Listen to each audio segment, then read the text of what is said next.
Pranayagni and eternal love ഭാഗം 45. ഒരു വർഷം അങ്ങനെ കഴിഞ്ഞുപോയി. ശങ്കരനില്ലാത്തൊരു ജീവിതം സ്വപ്നത്തിലെ പോലും ചിന്തിക്കാത്ത സരസ്വതി ആകെ തളർന്നു പോയിരുന്നു. താനും കൂടി ഇല്ലാതെയായാൽ തൻ്റെ മകൾക്ക് ആരും ഉണ്ടാവില്ല എന്നൊരു ചിന്ത അവരുടെ മനസ്സിലുണ്ടായിരുന്നു. അതുകൊണ്ട് മാത്രമായിരുന്നു അവർ പിന്നീട് ജീവിച്ചത് തന്നെ. പക്ഷേ അധികം വൈകാതെ മനസ്സുപോലെ തന്നെ തൻ്റെ ശരീരവും തളർന്നു പോകുന്നത് അവർ അറിയുന്നുണ്ടായിരുന്നു. ദേവു. മുറിയിൽ ജനലിലൂടെ പുറത്തേക്ക് നോക്കിയിരിക്കുന്ന ദേവുവിനെ അമ്മ വിളിച്ചു. മറുപടിയായി വിളി കേട്ടില്ലെങ്കിലും അവൾ അമ്മയെ ഒന്ന് തിരിഞ്ഞു നോക്കി. ഇനിയും ഇങ്ങനെ കഴിഞ്ഞുകൂടാനാണോ നീ ഉദ്ദേശിച്ചിരിക്കുന്നത്? അമ്മ ഗൗരവത്തിൽ തന്നെ ചോദിച്ചു. പഴയതുപോലെ അമ്മയുടെ മുഖത്ത് ആ പ്രസാദമൊന്നുമില്ല. തീർത്തും ഗൗരവവും നിർജീവവുമാണ് ആ മുഖം. ഇങ്ങനെ മതി, പതിഞ്ഞ ശബ്ദത്തിൽ പറഞ്ഞുകൊണ്ട് അവൾ വീണ്ടും ജനലിലൂടെ പുറത്തേക്ക് നോക്കി. വയസ്സ് 19 നിനക്ക്, ഓർമ്മയുണ്ടോ? ദേവു അതിന് മങ്ങിയൊരു ചിരി ചിരിച്ചു. ഞാനിവിടെ ഇങ്ങനെ നിൽക്കുന്നത് ഭാരമായി തോന്നി തുടങ്ങിയോ അമ്മയ്ക്ക്? മങ്ങിയ പുഞ്ചിരിയോടെ തന്നെ അവൾ അത് ചോദിച്ചു. അങ്ങനെ ഞാൻ പറഞ്ഞോ ദേവു? വെറുതെ കാട് കയറാൻ നിൽക്കണ്ട. അവർ തിരികെ ഗൗരവത്തിൽ പറഞ്ഞു. നിനക്കൊരു വിവാഹം നോക്കാൻ ഞാൻ പാല് വാങ്ങാൻ വരുന്ന ആ ബ്രോക്കറോട് പറഞ്ഞിട്ടുണ്ട്. ഇന്നോ നാളെയോ അയാൾ ആലോചനയുമായിട്ട് വരും. അമ്മ തീരുമാനിച്ചുറപ്പിച്ചതുപോലെ കർക്കശത്തോടെ അവളോട് പറഞ്ഞു. അവൾ അവരെ ഒരുതരം നിസ്സഹായതയോടെയാണ് നോക്കിയത്. എനിക്ക് വിവാഹമൊന്നും വേണ്ടമ്മ. അവളുടെ ശബ്ദവും നിസ്സഹായമായി പോയി. ഇതിൽ നിന്റെ അഭിപ്രായം എനിക്ക് വേണ്ട ദേവു. ഇതെങ്കിലും നീ എന്നെ ഒന്ന് അനുസരിക്ക്. അമ്മയുടെ ശബ്ദം ആദ്യം ദേഷ്യത്തിലും ഗൗരവത്തിലുമായിരുന്നുവെങ്കിലും പിന്നീട് അത് ശാന്തമായിരുന്നു. അച്ഛനോ പോയി, ഇനി ഞാൻ കൂടി. അമ്മേ. അമ്മ ബാക്കി പറഞ്ഞു തീരും മുന്നേ ദേവു അവരെ ഉറക്കെ വിളിച്ചു. എനിക്ക് സമ്മതമാണ്. അമ്മ പറയുന്ന എന്തും ഞാൻ അനുസരിക്കാം. പക്ഷേ എൻ്റെ കാര്യങ്ങളെല്ലാം അയാളോട് പറഞ്ഞിരിക്കണം. എല്ലാം അറിഞ്ഞെന്നെ അംഗീകരിക്കാമെങ്കിൽ മാത്രമേ ഞാൻ വിവാഹത്തിന് സമ്മതിക്കൂ. ഇല്ലെങ്കിൽ അമ്മ എന്നെ നിർബന്ധിക്കരുത്. അതൊരു തരത്തിൽ അവളുടെ അപേക്ഷയായിരുന്നു. അതവർക്ക് എതിർക്കാൻ തോന്നിയില്ല. അവളുടെ ആ ഒരു തീരുമാനത്തിന് അമ്മ എതിർപ്പൊന്നും പറയാൻ നിൽക്കാതെ അവളുടെ തീരുമാനം മൂളി സമ്മതിച്ചു കൊടുത്തു. മഹാദേവൻ. തൻ്റെ വീടിനടുത്ത് തന്നെയായിരുന്നു അവൻ്റെ വീട്. എല്ലാം അറിഞ്ഞിട്ടും അവന് പൂർണ്ണ സമ്മതമാണെന്ന്. അങ്ങനെയെങ്കിലും വിവാഹം കഴിക്കാതിരിക്കാമല്ലോ എന്ന് കരുതി കൂടിയാണ് അങ്ങനെ ഒരു ഡിമാൻഡ് പറഞ്ഞത്. പക്ഷേ അതിപ്പോൾ ഇങ്ങനെയുമായി. അമ്മയ്ക്കായിരുന്നു ഈ വിവാഹത്തിൽ ഏറ്റവും നിർബന്ധവും സമ്മതവും. അതുകൊണ്ട് അമ്മയുടെ സന്തോഷത്തിന് വേണ്ടി അത് സമ്മതിച്ചു കൊടുത്തു. പക്ഷേ താൻ ഒട്ടും ഇഷ്ടമല്ലാതെ എടുത്തൊരു തീരുമാനമായിരുന്നു പിന്നീട് തൻ്റെ ജീവിതത്തിൽ ഏറ്റവും നല്ലതായി മാറിയത്. വിവാഹം കഴിഞ്ഞ് 3 മാസം എന്നെ വിട്ട അമ്മയും പോയി. അച്ഛനില്ലാത്ത ലോകം അമ്മയ്ക്ക് ഒട്ടും അംഗീകരിക്കാനാവുന്നില്ലായിരുന്നു. അങ്ങനെ ഒരു അറ്റാക്കിൻ്റെ രൂപത്തിൽ അമ്മയും എന്നെ വിട്ടുപോയി. വീണ്ടും ഞാൻ മാനസികമായി തളർന്നു പോയി. പക്ഷേ അപ്പച്ചിയും മഹിയേട്ടനും ആ സമയം എൻ്റെ കൂടെ നിന്ന് എന്നെ തിരികെ ജീവിതത്തിലേക്ക് കൊണ്ടുവന്നു എന്ന് പറയാം.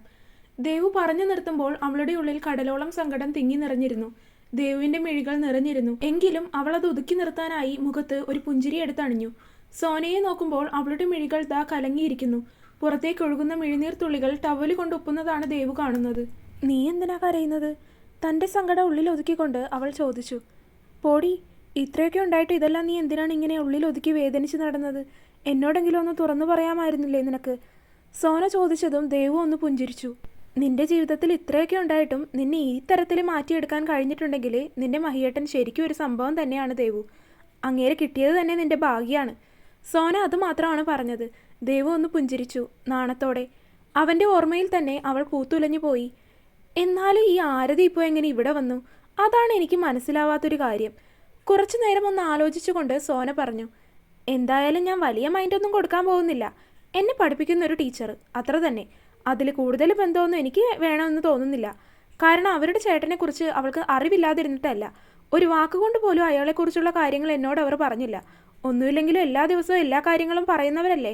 ദേവു അതാലോചിച്ച് ഒന്ന് നെടുവീർപ്പിട്ടു. സാരമില്ല ദേവു, ഇനി അതിനെക്കുറിച്ചൊന്നും ആലോചിക്കണ്ട. കഴിഞ്ഞതെല്ലാം കഴിഞ്ഞു. ഇനി എന്തായാലും അങ്ങനെയൊന്നും ഉണ്ടാവില്ല. പിന്നെ ആ സമയത്ത് നിന്നെ സപ്പോർട്ട് ചെയ്യാൻ ആരും ഉണ്ടായില്ല. പക്ഷേ ഇപ്പോൾ നിനക്ക് നിൻ്റെ ഭർത്താവുണ്ട്. വേറെ ആരില്ലെങ്കിലും ആൾ നിൻ്റെ കൂടെ ഉണ്ടാകും. സോന ആത്മവിശ്വാസത്തോടെ പറഞ്ഞു. കുറച്ചു സമയം കൂടി അങ്ങനെ സംസാരിച്ചിരുന്നപ്പോഴാണ് ദേവുവിന് ഗോകുലിൻ്റെ കാര്യം ഓർമ്മ വന്നത്. എടാ, നീ ഗോകുലേട്ടൻ്റെ കാര്യത്തിൽ തീരുമാനം അതുതന്നെയാണ് ഉദ്ദേശിച്ചിരിക്കുന്നത്? അവളുടെ തീരുമാനത്തിൽ മാറ്റമൊന്നും ഉണ്ടാവില്ലെന്ന് അറിയാമെങ്കിലും വെറുതെ ദേവു ഒന്ന് തിരക്കി നോക്കി. സോന അതിനവളെ ദയനീയമായി ഒന്ന് പുഞ്ചിരിച്ചു. ദേവു പിന്നെ അതിനെക്കുറിച്ചൊന്നും ചോദിക്കാൻ നിന്നില്ല. ദിവസങ്ങൾ വീണ്ടും കഴിഞ്ഞുപോയി. അടുത്തയാഴ്ച യൂണിവേഴ്സിറ്റി കലോത്സവമാണ്. ദേവുവിൻ്റെ മോഹിനിയാട്ടമുണ്ട്. കുറച്ച് ദിവസങ്ങളായി അതിൻ്റെ പ്രാക്ടീസൊക്കെ ആയിട്ട് ആകെ തിരക്കിലാണ് ദേവു. ഈ തവണ എറണാകുളത്തുള്ള ഒരു കോളേജിൽ വെച്ചാണ് കലോത്സവം നടക്കുന്നത്. അവൾക്ക് വേണ്ട എല്ലാ കാര്യങ്ങളും ചെയ്തു കൊടുത്ത് മഹിയും അപ്പച്ചിയും ഒക്കെ അവൾക്ക് സപ്പോർട്ടായിട്ട് കൂട്ടുണ്ട്. കോളേജിൽ എന്തെങ്കിലും ആവശ്യമുണ്ടെങ്കിൽ അതെല്ലാം ഗോകുലും ചെയ്തു കൊടുക്കും. അങ്ങനെ നാളെ ദേവു കലോത്സവത്തിന് വേണ്ടി പോവുകയാണ്. രാവിലെയൊക്കെയാണ് മത്സരമെങ്കിൽ യാത്ര ചെയ്യാൻ ബുദ്ധിമുട്ടാകുമെന്ന് കരുതി കലോത്സവം നടക്കുന്ന കോളേജിനടുത്തായി ഒരു റൂം എടുത്ത് തലേ ദിവസം മഹിയും ദേവുവും അപ്പച്ചിയും അങ്ങോട്ട് പോയി. ഗോകുല് പിന്നെ അവിടെയൊക്കെ തന്നെയുണ്ട്. പേടിയുണ്ടോ ദുർഗെ? മേക്കപ്പ് ഒക്കെ ചെയ്ത് റൂമിൽ അങ്ങനെ ഇരിക്കുമ്പോഴാണ് മഹി അവളുടെ അടുത്ത് വന്നിരുന്ന് ചോദിച്ചത്. അവൾ അവനെ ഒന്ന് നോക്കി. അവളുടെ മുഖത്ത് ആകെ പരിഭ്രമമാണ്. എന്തിനാ പേടിക്കുന്നത്? എൻ്റെ കുട്ടി നന്നായിട്ട് ചെയ്യും. അത് പറഞ്ഞ് അവൻ അവളുടെ കയ്യിൽ കൈകോർത്ത് പിടിച്ചു. അൾട്ടയിട്ട് ചുവന്നിരിക്കുന്ന അവളുടെ കൈകൾ ആകെ തണുത്തിരിക്കുകയായിരുന്നു. ഇതൊക്കെ എന്തിനാ ഇങ്ങനെ ചുവപ്പിച്ചു വെക്കുന്നത്? അവളുടെ കവിളിലിട്ടിരിക്കുന്ന ബ്ലഷിൽ ഒന്ന് തൊട്ടുകൊണ്ട് അവൻ ചോദിച്ചു. അവൾ മുഖം ഒന്ന് നീക്കി പിടിച്ചു. അതൊക്കെ ഇതിന് വേണ്ടതാണ്. അവളുടെ മുഖം അത് പറയുമ്പോൾ കൂർത്തു. എന്തിനാ ഈ പെയിൻ്റൊക്കെ വാരി വലിച്ചിടുന്നത്? എന്നോട് പറഞ്ഞെങ്കിലും ഞാനിതൊക്കെ സെറ്റാക്കി തന്നേനെ. Natural blush. അവൻ അവളുടെ കയ്യിലൊന്ന് അമർത്തി. ഓ, വലിയ തമാശ. ചിരിക്കണമായിരിക്കും. ദേവു അത് പറഞ്ഞതും അവനെ പുച്ഛിച്ചു. എൻ്റെ കുട്ടി കരഞ്ഞോണ്ട് ചിരിക്കേണ്ടി വരും. അവനൊന്നും മൂരി നിവർന്നു. ഒന്നും മിണ്ടാതിരിക്കും മഹിയേട്ടാ. അവൾ അവൻ്റെ തുടയിലൊന്ന് പിച്ചി. മോഹിനിയാട്ടം തുടങ്ങാനായി കേട്ടോ. പെട്ടെന്ന് ആരോ റൂമിൽ വന്ന് പറയുന്നത് കേട്ടു. നീട്ടിയൊന്ന് ശ്വാസം ആഞ്ഞു വലിച്ചു വിട്ടുകൊണ്ട് അവൾ എഴുന്നേറ്റു. ചിലങ്ക കെട്ടിയിട്ടില്ല. കയറാനാകുമ്പോൾ കെട്ടാമെന്ന് കരുതി വെച്ചതാണ്. മഹിയേട്ടാ, ചിലങ്ക കെട്ടിത്താ. അവൾ പുഞ്ചിരിയോടെ അവനോട് പറഞ്ഞു. ഞാനോ? അവൻ വെപ്രാളത്തോടെ പറഞ്ഞു. മഹിയേട്ടൻ തന്നെ. അവൾ ചിലങ്കയെടുത്ത് അവൻ്റെ കയ്യിലേക്ക് വെച്ചു കൊടുത്തു. അവളെ അവിടെയുള്ള ഒരു കസേരയിലിരുത്തി അവൻ അവളുടെ കാലുകൾ തൻ്റെ മടിയിലേക്ക് എടുത്തു വെച്ചുകൊണ്ട് ചിലങ്ക കെട്ടിക്കൊടുത്തു. ചിലങ്ക കറക്റ്റായിട്ട് തന്നെയാണോ കെട്ടിയിരിക്കുന്നതെന്ന് അവൾ ഒന്നുകൂടി ഉറപ്പുവരുത്തിക്കൊണ്ട് എഴുന്നേറ്റു. അപ്പച്ചിയുടെ നേരെ വന്ന് അവരുടെ കാലിൽ തൊട്ട് അനുഗ്രഹം വാങ്ങി. അടുത്തതായി അവൾ മഹിയുടെ മുന്നിൽ വന്നു നിന്നു. അവൻ തടയാൻ ശ്രമിക്കുന്നതിന് മുന്നേ തന്നെ അവൾ അവൻ്റെ കാൽക്കലേക്ക് വീണു. മഹി വേഗം തന്നെ അവളെ പിടിച്ച് അവളെ തന്നിലേക്ക് ചേർത്ത് നിർത്തി. അവൾക്ക് ഇതുപോലെ അനുഗ്രഹമൊക്കെ വാങ്ങിക്കാൻ തങ്ങൾ മാത്രമുള്ളൂ എന്നവനറിയാം. അതുകൊണ്ട് തന്നെ അവൻ കൂടുതലൊന്നും പറയാൻ നിന്നില്ല. അധികം വൈകാതെ സ്റ്റേജിൽ മോഹിനിയാട്ടത്തിൻ്റെ മത്സരങ്ങൾ തുടങ്ങി. സ്റ്റേജിലേക്ക് കയറുന്നതിന് മുൻപ്, നമ്പർ വിളിക്കുന്നതിന് തൊട്ടു മുൻപ് തന്നെ അവൾ മഹിയെ ഒന്നുകൂടി നോക്കി. അവൻ കണ്ണടച്ച് കാണിച്ചതും ആത്മവിശ്വാസത്തോടെ തന്നെ അവൾ സ്റ്റേജിലേക്ക് കയറി. സംഗീതത്തിനനുസരിച്ച് വളരെ തികഞ്ഞ മെയ്വഴക്കത്തോടെ തന്നെയാണ് അവൾ നൃത്തം ചെയ്തത്. ഒരുപക്ഷെ കോളേജിൽ ചെയ്തതിനേലും വളരെ നല്ല രീതിയിൽ തന്നെ അവൾക്ക് കലോത്സവത്തിന് അവതരിപ്പിക്കാൻ കഴിഞ്ഞു. നൃത്തം കഴിഞ്ഞ് സ്റ്റേജിൽ നിന്നിറങ്ങുമ്പോൾ കിതച്ചു പോയിരുന്നുവെങ്കിലും അവൾ ആദ്യം ഓടിയെത്തിയത് മഹിയുടെ അടുത്തേക്ക് തന്നെയായിരുന്നു. നന്നായിരുന്നു കേട്ടോ, അപ്പച്ചി അവളുടെ തലയിലൊന്ന് തലോടിക്കൊണ്ട് പറഞ്ഞു. മഹിയും ചിരിയോടെ തന്നെ അവളെ ചേർത്ത് പിടിച്ചു. പക്ഷേ മഹി നോക്കുമ്പോൾ അവളുടെ മുഖമാകെ വല്ലാതെ ഇരിക്കുന്നുണ്ട്. അവൻ എന്തെങ്കിലും ചോദിക്കുന്നതിന് മുൻപ് തന്നെ അവളുടെ അടുത്തേക്ക് ഗോകുലെത്തി. അവനും അവളോട് ഓരോന്ന് സംസാരിച്ചു നിൽക്കുകയാണ്. എന്നാലും അവളുടെ മുഖം ശരിയല്ല. വേറെ ആർക്കും മനസ്സിലായില്ലെങ്കിലും അവളുടെ മുഖത്തെ ചെറിയ മാറ്റം പോലും മനസ്സിലാവുന്ന മഹിക്ക് അത് പെട്ടെന്ന് മനസ്സിലാക്കാൻ കഴിഞ്ഞിരുന്നു. മേക്കപ്പൊക്കെ അഴിച്ചു കഴിഞ്ഞ് ഡ്രസ്സൊക്കെ മാറാനായി റൂമിലേക്ക് പോകാമെന്ന് മഹി പറഞ്ഞു. പോയിട്ട് തിരിച്ചു വരാമെന്ന് കരുതി. അപ്പോഴേക്കും ആകും റിസൾട്ടൊക്കെ വരാൻ. അപ്പച്ചി വരുന്നില്ലെന്ന് പറഞ്ഞു. ആൾക്ക് ഇങ്ങനെയുള്ള പരിപാടിയൊക്കെ കാണാൻ നല്ല ഇഷ്ടമാണ്. അതുകൊണ്ട് അപ്പച്ചി അവിടെ ഇരുന്ന് പരിപാടി കണ്ടോളാം. അവർ പോയി റൂമിൽ നിന്ന് ഡ്രസ്സൊക്കെ മാറിക്കഴിഞ്ഞിട്ട് വരാൻ പറഞ്ഞ് ദേവുവിനെയും ദേവനെയും അപ്പച്ചി വിട്ടു. ദേവു അപ്പോഴും ആകെ മന്ദിച്ചിരിക്കുന്നത് പോലെയാണിരിപ്പ്. അവൻ അവിടെ വെച്ചൊന്നും അവളോട് ചോദിക്കാൻ നിന്നില്ല.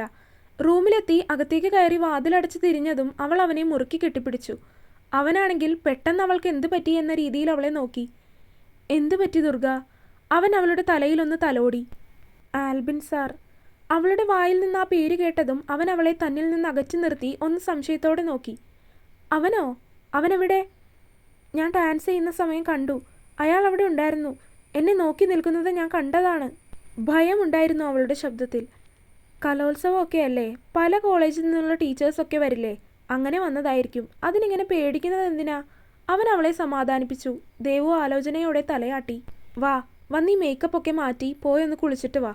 എന്നിട്ടൊന്ന് റെസ്റ്റ് ചെയ്തിട്ട് അങ്ങോട്ട് തിരികെ പോകേണ്ടതാണ്. മഹി അവളോട് പറഞ്ഞു. മേക്കപ്പ് റിമൂവർ ഉപയോഗിച്ച് മുഖത്തെ മേക്കപ്പൊക്കെ തുടച്ചു കളഞ്ഞു. മഹി അതിനൊക്കെ അവളെ സഹായിച്ചു കൊടുത്തു. അവൾ അതിനുശേഷം കുളിക്കാൻ കയറി.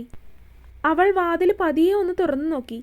ആമ തല വെളിയിലേക്കിട്ട് നോക്കും പോലെ നോക്കി. അവൻ കട്ടിലിൽ കിടന്ന് ഫോണിൽ കളിക്കുന്നുണ്ട്. ബാത്റൂം വാതിൽ തുറക്കുന്നത് കേട്ടതും അവൻ അങ്ങോട്ട് നോക്കി. പുറത്തേക്ക് തല മാത്രം ഇട്ട് നിൽക്കുന്നവളെ നോക്കി അവൻ എന്താണെന്ന രീതിയിൽ പുരികമുയർത്തി. ഡ്രസ്സ് എടുത്തില്ല. അവൾ ചുണ്ട് പിളർത്തി. ആണല്ലേ? ഇവിടെ നിന്ന് ചാടിത്തുള്ളി പോകുന്നത് കണ്ടപ്പോൾ ഞാൻ കരുതി കുളിച്ചു കഴിയുമ്പോൾ ഡ്രസ്സ് ആകാശത്തു നിന്ന് പറന്നു വരുമെന്ന്. അവൻ അവളെ കളിയാക്കി. ഒന്ന് എടുത്തു തരുമോ? അവനോട് തിരികെ പത്ത് പറയണമെന്നുണ്ടെങ്കിലും ആവശ്യം തൻ്റേതായതുകൊണ്ട് അവൾ കെഞ്ചി. അതിൻ്റെ ഉള്ളിൽ ബാത്ത് ഡ്രസ്സ് ഉണ്ടാവും. അതിട്ടിങ്ങോട്ട് വാ. എന്നിട്ട് ആവശ്യമുള്ളത് എടുത്തിട്ട് പോ. ഞാൻ എടുത്തു വരുമ്പോൾ ആകെ കുഴഞ്ഞു പോവും. അങ്ങനെ പറഞ്ഞ് അവൻ കൈയൊഴിഞ്ഞു. തുടരും. അപ്പോൾ വീഡിയോ കണ്ടവരെല്ലാവരും വീഡിയോ ലൈക്ക് ചെയ്യുക, നിങ്ങളുടെ അഭിപ്രായങ്ങൾ കമൻ്റായിട്ട് അറിയിക്കുക, ചാനൽ സബ്സ്ക്രൈബ് ചെയ്യാത്തവർ സബ്സ്ക്രൈബ് ചെയ്യുക. അടുത്ത പാർട്ടായിട്ട് നാളെ വരാം കേട്ടോ. ബൈ.